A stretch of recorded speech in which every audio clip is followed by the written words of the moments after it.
ಬಾಂಗ್ಲಾ ಶಾಲೆಯ ಮೇಲೆ ಬಿದ್ದ ಚೀನಾ ಯುದ್ಧ ವಿಮಾನ 20 ಸಾವು, 171 ಜನರಿಗೆ ಗಾಯ, ಹಲವರ ಸ್ಥಿತಿ ಗಂಭೀರ. ಚೀನಾ ನಿರ್ಮಿತ ತರಬೇತಿ ವಿಮಾನ ಮೃತರಲ್ಲಿ ಹೆಚ್ಚಿನವರು ಶಾಲಾ ವಿದ್ಯಾರ್ಥಿಗಳು ಮತ್ತು ಶಿಕ್ಷಕರು.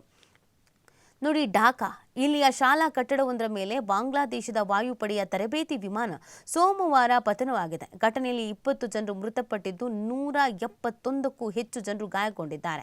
ಗಾಯಗೊಂಡವರ ಪೈಕಿ ಹಲವರ ಸ್ಥಿತಿ ಚಿಂತಾಜನಕವಾಗಿದ್ದು, ಸಾವಿನ ಸಂಖ್ಯೆ ಏರುವ ಭೀತಿ ಕೂಡ ಎದುರಾಗಿದೆ. ಮೃತರಲ್ಲಿ ಬಹುತೇಕರು ವಿದ್ಯಾರ್ಥಿಗಳು ಮತ್ತು ಶಿಕ್ಷಕರು ಎನ್ನಲಾಗಿದೆ. ಜೂನ್ 12ರಂದು ಅಹಮದಾಬಾದ್ನಲ್ಲೂ ಕೂಡ ಏರ್ ಇಂಡಿಯಾ ವಿಮಾನ ಕಾಲೇಜಿನ ಹಾಸ್ಟೆಲ್ ಮೇಲೆ ಪತನಗೊಂಡಿತ್ತು. ಚೀನಾ ನಿರ್ಮಿತ F-7 BJ ತರಬೇತಿ ಯುದ್ಧ ವಿಮಾನ ಮಧ್ಯಾಹ್ನ 1:06ಕ್ಕೆ ಟೇಕ್ ಆಫ್ ಆಗಿದೆ. ಕೆಲ ಹೊತ್ತಲ್ಲೇ 2 ಮಹಡಿಯ ಮೈಲ್ ಸ್ಟೋನ್ ಶಾಲೆ ಹಾಗೂ ಕಾಲೇಜು ಕಟ್ಟಡದ ಮೇಲೆ ಪತನಗೊಂಡಿದೆ. ಈ ವೇಳೆ ಒಬ್ಬ ಪೈಲಟ್ ಸೇರಿದಂತೆ 20 ಜನರು ಸಾವನ್ನಪ್ಪಿದ್ದಾರೆ. ಇನ್ನೋರ್ವ ಪೈಲಟ್ ತೀವ್ರ ಗಾಯಗೊಂಡಿದ್ದು ತೀವ್ರ ನಿಗಾ ಘಟಕದಲ್ಲಿ ಚಿಕಿತ್ಸೆಯನ್ನು ಪಡಿತಾ ಇದ್ದಾನೆ. ಉಳಿದಂತೆ ವಿಮಾನ ಅಪ್ಪಳಿಸಿದ ರಭಸಕ್ಕೆ 20 ಜನರು ಸಾವನ್ನಪ್ಪಿದ್ದಾರೆ. ತಾಂತ್ರಿಕ ದೋಷವೇ ಕಾರಣ ಅಂತ ಪ್ರಾಥಮಿಕ ತನಿಖಾ ವರದಿಗಳು ಹೇಳ್ತಾ ಇದೆ. ಈ ನಡುವೆ ಘಟನೆಗೆ ಸಂಬಂಧ ಎಲ್ಲ ರೀತಿಯ ನೆರವಿಗೆ ಸಿದ್ಧ ಅಂತ ಬಾಂಗ್ಲಾದೇಶಕ್ಕೆ ಭಾರತ ಪ್ರಧಾನಿ ನರೇಂದ್ರ ಮೋದಿ ಅವರು ಭರವಸೆಯನ್ನು ಕೂಡ ನೀಡಿದ್ದಾರೆ. ಇನ್ನು ಮುಂಬೈ ರನ್ವೇನಲ್ಲಿ ಜಾರಿದ ಏರ್ ಇಂಡಿಯಾ, ಅಹಮದಾಬಾದ್ನಲ್ಲಿ 260 ಜನ ಬಲಿ ಪಡೆದ ಏರ್ ಇಂಡಿಯಾ ವಿಮಾನ ದುರಂತ ಮಾಸುವ ಮುನ್ನವೇ ಮುಂಬೈನಲ್ಲಿ ಮತ್ತೊಂದು ಏರ್ ಇಂಡಿಯಾ ದುರಂತ ಕೂದಲೆಳೆಯಲ್ಲಿ ತಪ್ಪಿದೆ. ಸೋಮವಾರ ಬೆಳಗ್ಗೆ 9:27ರ ಹೊತ್ತಿಗೆ ಕೊಚ್ಚಿಯಿಂದ ಬಂದ ಏರ್ ಇಂಡಿಯಾ ವಿಮಾನವು ಭಾರೀ ಮಳೆ ಇದ್ದ ಕಾರಣ ರನ್ವೇ ಮೇಲೆ ಇಳಿಯುವಾಗ ಜಾರಿದೆ. ಬಳಿಕ ಪಕ್ಕದ ಮಣ್ಣಿನ ಹಾಸಿನ ಮೇಲೆ 15ರಿಂದ 20 ಮೀಟರ್ ಹಾದು ಟ್ಯಾಕ್ಸಿ ವೇ ಮೇಲೆ ಬಂದು ನಿಂತಿದೆ. ರಭಸಕ್ಕೆ ಎಂಜಿನ್ ಮಣ್ಣಿಗೆ ಅಪ್ಪಳಿಸಿದ್ದು ಜಖಂಗೊಂಡಿದೆ. 3 ಟೈರ್ಗಳು ಸಿಡಿದಿದೆ. ಯಾವುದೇ ಸಾವು ನೋವು ಸಂಭವಿಸಿಲ್ಲ. ತಾಂತ್ರಿಕ ದೋಷ, air India take off ರದ್ದಾಗಿದೆ.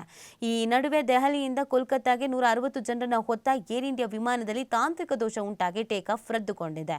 2 IndiGo ವಿಮಾನದಲ್ಲಿ ತಾಂತ್ರಿಕ ಸಮಸ್ಯೆ ಪತ್ತೆ ಆಗಿದೆ. ತಿರುಪತಿ, ಹೈದರಾಬಾದ್, ಗೋವಾ, ಇಂದೋರ್ ಇಂಡಿಗೋ ವಿಮಾನಗಳಲ್ಲಿ ತಾಂತ್ರಿಕ ದೋಷ ಕಾಣಿಸಿಕೊಂಡು 2 ವಿಮಾನಗಳು ಸೋಮವಾರ ತುರ್ತು ಭೂಸ್ಪರ್ಶ ಮಾಡಿದೆ. ತಿರುಪತಿ ಹೈದರಾಬಾದ್ ವಿಮಾನದಲ್ಲಿ ದೋಷ ಕಾಣಿಸಿಕೊಂಡು 40 ನಿಮಿಷ ಹಾರಾಟ ನಡೆಸಿ ತಿರುಪತಿಗೆ ಮರಳಿದೆ. ಗೋವಾದಿಂದ 140 ಜನರನ್ನ ಹೊತ್ತ ವಿಮಾನದಲ್ಲಿ ಲ್ಯಾಂಡಿಂಗ್ಗೆ ಸಮಸ್ಯೆಯಾಗಿ 25 ನಿಮಿಷ ಹೆಚ್ಚು ಹಾರಾಟ ನಡೆಸಿ ತುರ್ತು ಭೂಸ್ಪರ್ಶವನ್ನ ಮಾಡಿದೆ. ಅದ್ಯಾಕೋ ಗೊತ್ತಿಲ್ಲ, ಪದೇ ಪದೇ ಈ ಏರ್ ಇಂಡಿಯಾಕ್ಕೆ ಸಂಬಂಧಪಟ್ಟಂತೆ ನಾವು ನೋಡ್ತಾ ಇದ್ರೆ ತಾಂತ್ರಿಕ ದೋಷಗಳು ಎದುರಾಗ್ತಾ ಇದೆ, ತಾಂತ್ರಿಕ ಸಮಸ್ಯೆಗಳು ಎದುರಾಗ್ತಾ ಇದೆ. ನೋಡಿ, ನಿನ್ನೆ ಒಂದೇ ದಿನ 2 ಕಡೆ 3 ಕಡೆಯಲ್ಲಿ ಸಮಸ್ಯೆಗಳು ಎದುರಾಗಿರೋದು. ಇದಕ್ಕೆ ಸಂಬಂಧಪಟ್ಟಂತೆ ಈಗಾಗಲೇ ಸಾಕಷ್ಟು ರೀತಿಯಾದಂಥ ಚರ್ಚೆಗಳಾಗ್ತಾ ಇದೆ.